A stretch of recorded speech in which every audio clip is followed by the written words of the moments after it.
Hello, I'm Tim Harris. This is Julie Harris, and this is Real Estate Coaching Radio. That's right. So make sure that you hit the subscribe button so you won't miss any future episodes. Thanks again for popping by. Hit that like button, and don't forget to leave your comments and questions so we can get right back with you. We will. Thank you for continuing to make our podcast, Real Estate Coaching Radio, the #1 listened to podcast for real estate professionals in at least the United States.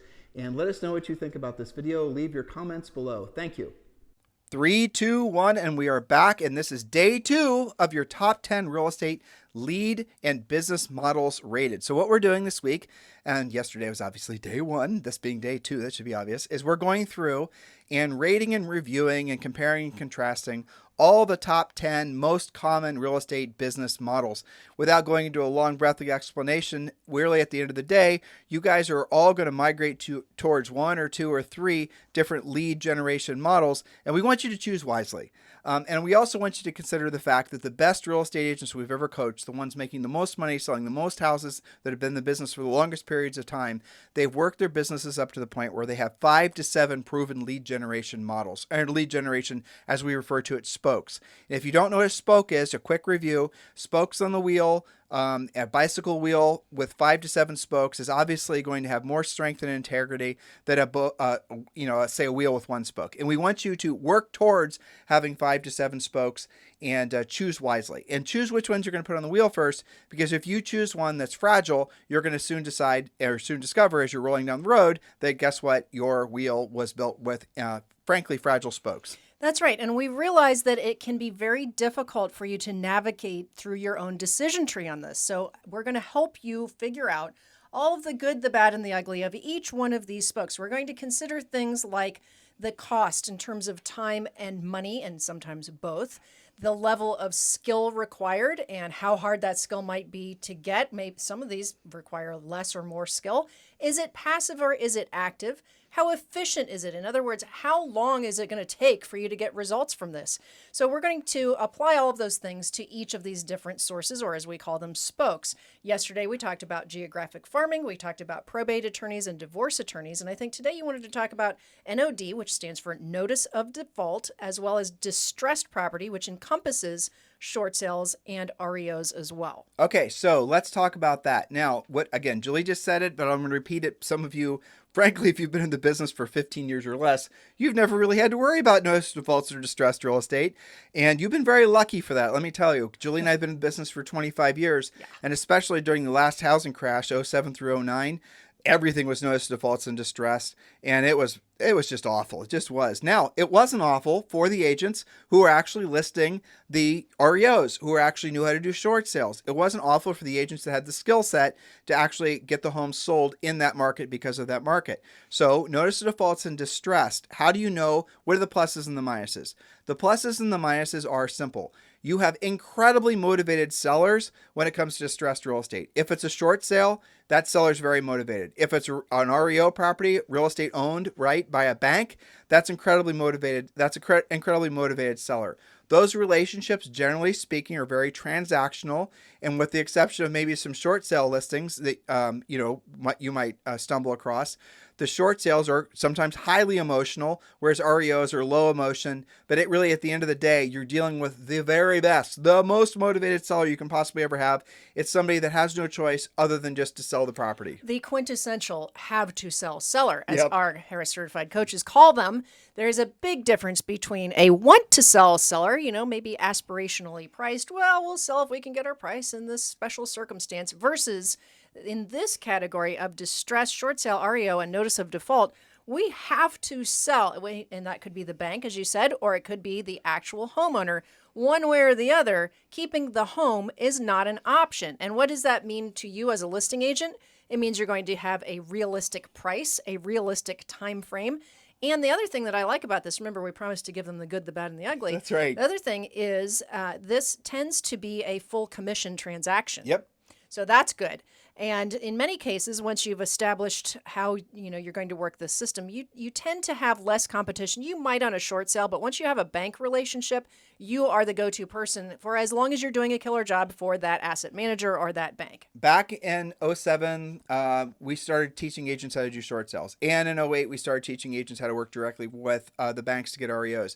We worked with the FDIC. We worked with all the major servicers, Bank of America, Wells Fargo. SunTrust was huge then. Yeah, we did all these direct, we were working directly with the lenders, the servicers is what they really were, to find agents to list the properties. And then what happened is the market, two things happened. The market became, here's this word again, oversaturated, too many people chasing the same opportunity. And then the banks started basically, frankly, cutting commissions in a lot of cases. But the other thing that happened, especially with some of the biggest REO relationships, these would be with Fannie and Freddie and things like that, is those Fannie and Freddie would put out, I think it was every 12 or 24 months, they'd put out for bid the contract to be the listing agent in maybe LA or maybe all of California for those assets. And yeah, there are some agents that we were coaching that became the most dominant agents in the United States because they had all the REO listings. Matter of fact, a friend of ours, Leo Pajara, who now works at eXp Realty, was, I believe at Keller Williams, was the #1 agent in Keller Williams, like globally. And if I remember correctly, it was because of his REO relationships. Yeah, I mean, it was, you talk about lead flow for a while there. That was just spectacular. You talk about having listing inventory yourself. These REO and short sale agents, they didn't just have their active listings. They also had a steady pipeline of coming soon listings. And that was, really a fantastic spoke for, what would you say, maybe 2.5, 3.5 years until it became oversaturated. Some of the rules changed. Again, what works for you today can change on you. And this is another reason to have multiple spokes. Well, so that's the plus. Now we're going to give you the minus. Why else did it change other than oversaturated? Essentially the government started to step in and started to, well, I can't say stop foreclosures, but they certainly stopped foreclosures, well, right? There was the era of the loan modification for a while. Loan that modification, was a good 2 or 3 years. Short sales started to become more prevalent. And then what happened is that the whole thing started to completely change. Like you think when there's, and a lot of people now, if you've not been in the real estate business for a long period of time, I know there are people out there trying to sell you short sale designations and short sale this and the other things, and are trying to let you know there's going to be all this distressed real estate coming. So now we're going to pivot to the negative side. And here it is. There is no big sea change happening with real estate values. Thus, there will not be a huge opportunity in distressed real estate. Julie has all kinds of numbers, hopefully memorized. Yes. Well, so consider the fact that you cannot be a distressed homeowner, distressed meaning you're upside down, you owe more than your home is worth, if you don't owe anything on your home. 50% of homeowners in the United States do not have any mortgage, thus they cannot actually be distressed. Now, you can be a distressed homeowner in the sense that you're not making payments and have equity in your house and actually go into default, thus a notice of default.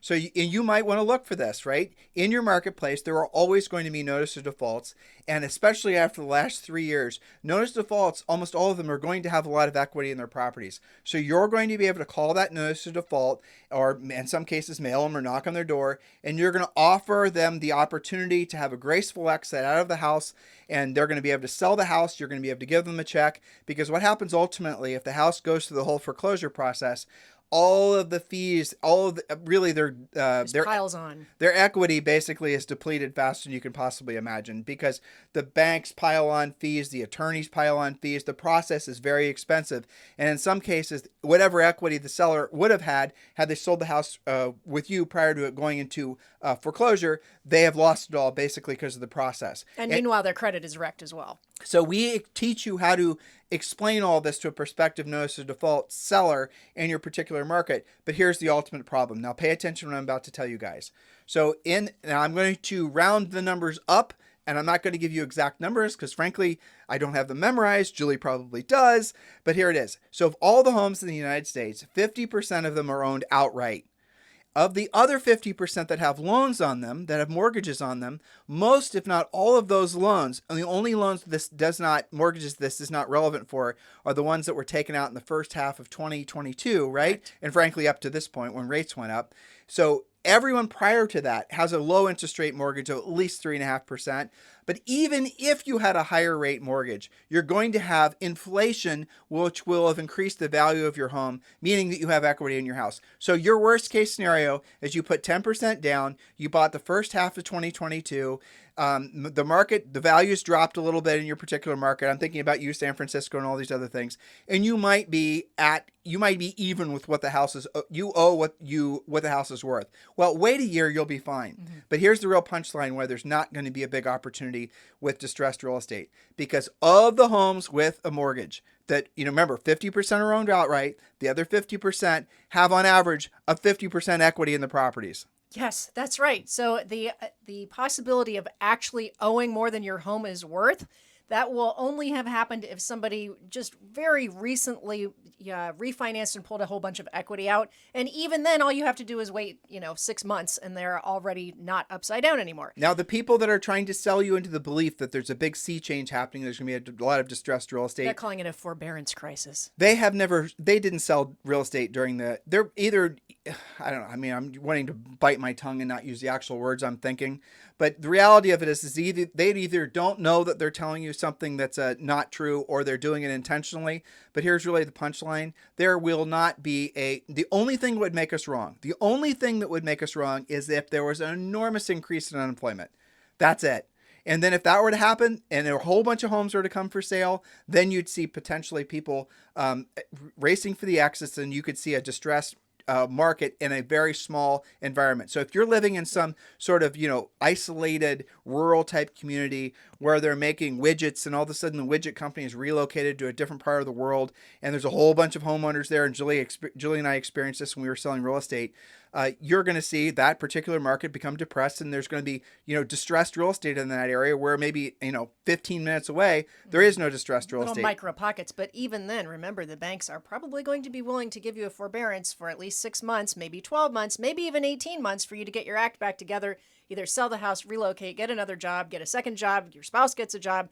That's very, very different. All of these factors. So I think what you were trying to avoid sounding direct about was that if somebody says and hangs their hat on this, forbearances are going to crash, and, the housing market's going to hit the fan because the prices went up, they are ignorant of the statistics. That's what I would say. They're ignorant of the fact. They're either ignorant, or they're choosing not to tell you the truth for the sake of trying to sell you their widget. That's what I'm trying to say. Right. Because the circumstances are very different. Credit is very high. Equity is very high. Interest rates were very low. Employment, it's not hard to go out and get a job right now. So if that were to happen and we have a massive amount of unemployment, the banks are going to step in, the government's going to have programs, and the possibility of it all just hitting the fan one day, like it really did back in 2007 and 8, none of those factors are actually at play right now. So here's the punchline to this. Yes, notice of defaults can happen because somebody can lose their job, stop making their payment, even if the house is paid off. That is in your market. At a small percentage, that can happen. She misspoke slightly. Notice default can happen if your house is paid off, but you can roll into a property tax situation. Right. But you guys or understood. other liens. There's tax liens. Right. There's So things like even that. in a really strong seller's market, you're still going to see the occasional notice default or the occasional foreclosure, right? But very occasional. It is such a tiny. Julie? What percent of all mortgages are in default? We're actually at an all-time low, and I check this just about every 30 days. It is less than 1% of mortgages in the United States. So you have a decision to make. You can go after the 99% who are not in default, or, I do think there is a place for this, Tim. You can scan for these. Maybe you work 4 or 5 different zip codes and you look at foreclosures.com. You have systems that will tell you this. And now and then, maybe to supplement your listing inventory or to find a particular type of home for your buyer that might not be in the MLS yet, I think that there's a place for that to just supplement and have the skill to be able to help somebody like that. However, I don't think that you should count on this as being a really strong lead flow unless you're in one of those circumstances like, you've got a town or a building or something like that. But that's so unusual. And guess what? If this was 2007, 2008, and you guys were asking us which to focus on first, we would be telling you short sales. We'd be telling you notice of defaults. We'd be telling you REOs. That's what we'd be telling you to 100%. do. But we're not telling you now. Now, if, again, there's some sort of, black swan event, And there have been quite a few black swan events in the last, 15 years. But if there is one, and there will be isolated pockets of where there will be legitimately distressed real estate, we will tell you how to do it. We will tell you the latest and the greatest systems on how to do it. We will tell you how to work directly with the banks. We're not focusing on that right now because it's not a really, frankly, a viable opportunity. But there are the pluses and the minuses of having notice of default and distressed as a lead generation spoke for you today. 6 months from now, 12 months from now, maybe a different story, but it's not very viable today. Next spoke. Now, this next spoke we really like, and I'll tell you the reason we really like it is because so many people don't understand how to make the most of it. And again, if you're choosing for a next spoke to put, essentially to build your lead generation wheel, open houses. Yes, and we just absolutely love open houses, as do the coaches. Why? Because we coach you to do an open house system. Now, there's a very distinct difference between what some agents will say, well, I tried an open house. I sat an open house. That drives me crazy. I sat an open house. Okay, so that means you did absolutely nothing. So you didn't get any results. Versus having a systematic approach. We have a multi-stage approach that will give you absolutely predictable, duplicatable, not just buyer leads, but also listing leads. And the more expensive home, so one of the points that the coaches drive home is the house you choose is really important. The more expensive it is and the easier it is to access, popular neighborhoods, the more likely it is that your open house attendees will not just be looking to buy in that neighborhood, but also come to you with a listing to sell in the neighborhood that moves up or moves in. So this, our coaching clients report all the time that when they follow the system isn't hard to learn and it's not expensive. It's low skill. Open Yes. houses are low skill. Open houses are free. And open houses also are going to get you in front of, usually, believe it or not, the best buyers, but we want you focusing on sellers. But remember, depending on the price point, Yes. a lot of the people walking in, presenting themselves as buyers actually have a home to sell. So you're going to be, when we always suggest, if you, in every marketplace, imagine there's a first-time home buyer price range, there's a place, move up price range, and then there's it's called a luxury price range. And I realize in many markets, there's like maybe 3 or 4 different price ranges above that, but just for the sake of explanation, hold open houses that are in that middle segment, because then you're going to get the move up, you're going to give up the move up buyer who then has a property to sell. And you also might get somebody that's in a, quote unquote luxury or higher end home, more expensive house, right? Downsizing to that mid-range home. So you're going to most likely pick up multiple transactions. But here's the thing that's nice about open houses. Unlike, say, for example, some of the other lead sources we're going to tell you about, open houses, again, generally speaking, are going to get you the best quality leads. I know that sounds strange. Tim, how can that possibly be true? These are just, Bob and Susan driving by on their way to Walmart. Well, there's quite a few looky-loos. You're going to get a lot of that for sure. Sure. But what happens is people start their searches online with internet leads. Generally speaking, nowadays, like back, some of you have been in the business for as long as we have, decades ago, it would be newspapers. It would be things that it would be home magazines and things like that. And I know a lot of the country still has home magazines, which is funny. Right. So yeah, you're going to start your search there, and then you're going to then focus in on a particular city, then maybe a particular neighborhood, then School district maybe. Exactly. So what happens is that people will sift and sort, and they'll drill down even more and more and more until they decide what particular little geographic area they want to live. And then maybe they're even going to decide what neighborhood, and then maybe they're going to decide what streets.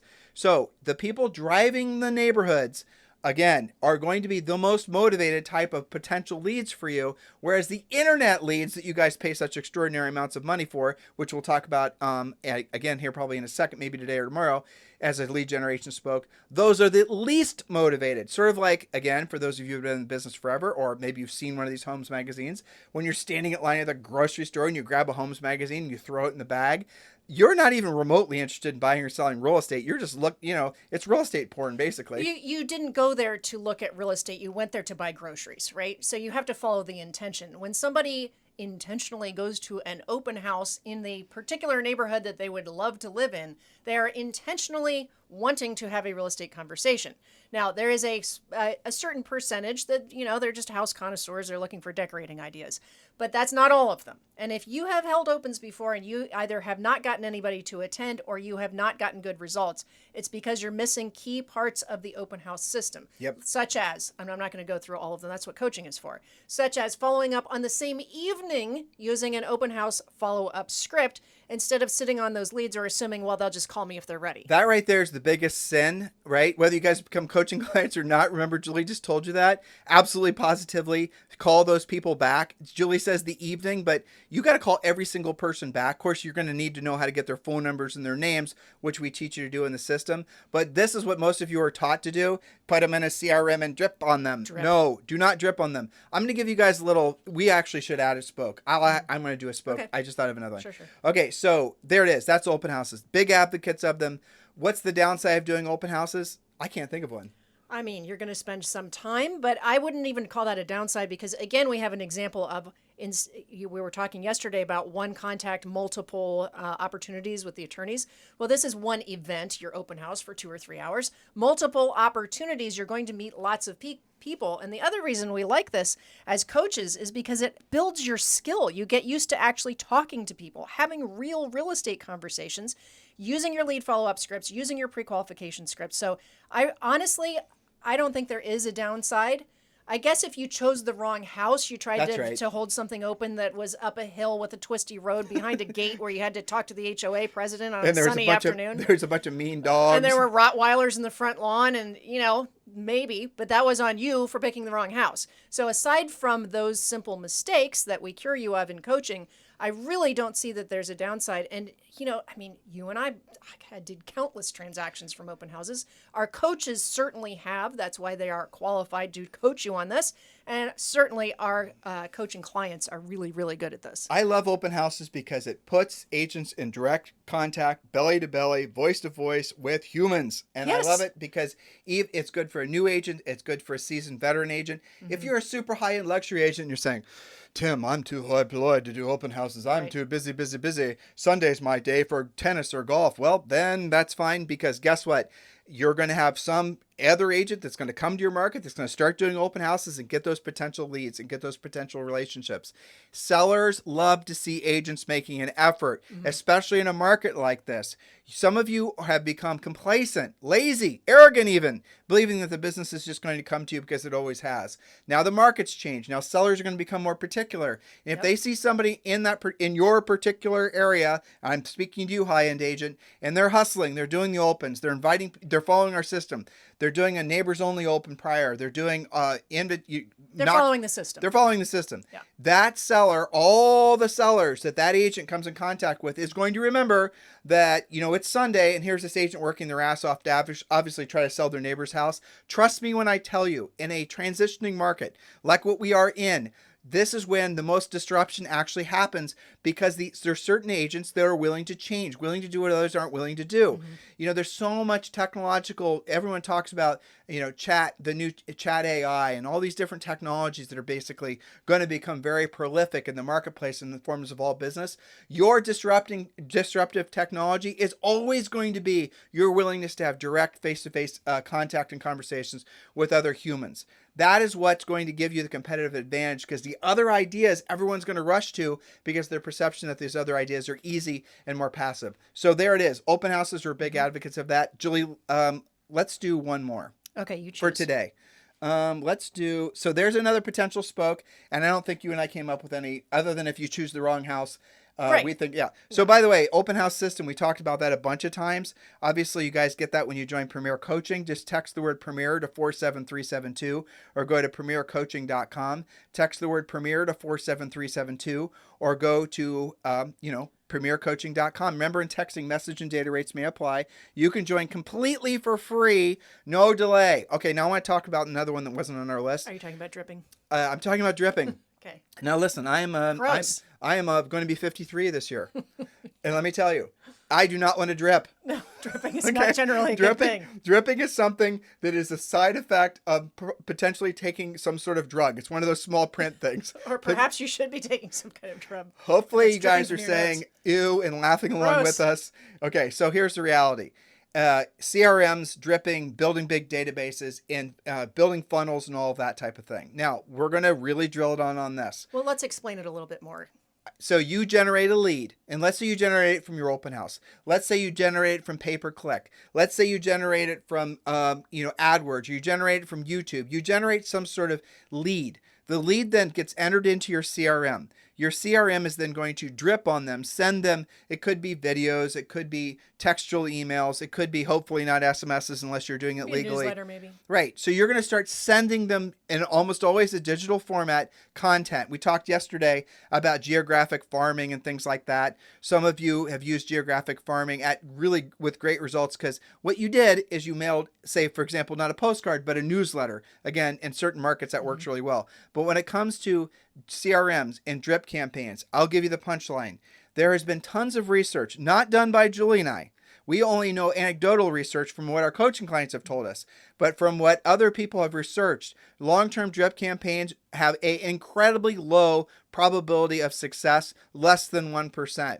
And the problem is a lot of you are being told, the second you get your license, buy a CRM. Well, that's expensive. Then you're being told to spend a lot of time tweaking your CRM and getting the CRM to work. And then what are you supposed to do? You're supposed to cram as many leads into that CRM as possible, get your drip campaigns dripping on them endlessly, and then occasionally one of them they're going to raise their hand and say, yes, I'd like to do a real estate transaction. I want you to be very clear. Conceptually, I love that idea. Don't Passive. you? And it's, other than buying this, doing your CRM spend, it's not super expensive. It's definitely passive. You're absolutely not going to get any rejection from it. You just have to wait. Yeah. Okay. So let's run both sides of it. It is passive. You can set up the system to generate dozens, if not thousands of leads that go into your drip campaign. Statistically, numerically speaking, a certain percent of those people are going to want to do a real estate transaction, and a certain percent of those people are going to respond to one of your drip campaigns, and they are going to possibly do a real estate transaction with you. All those things are true.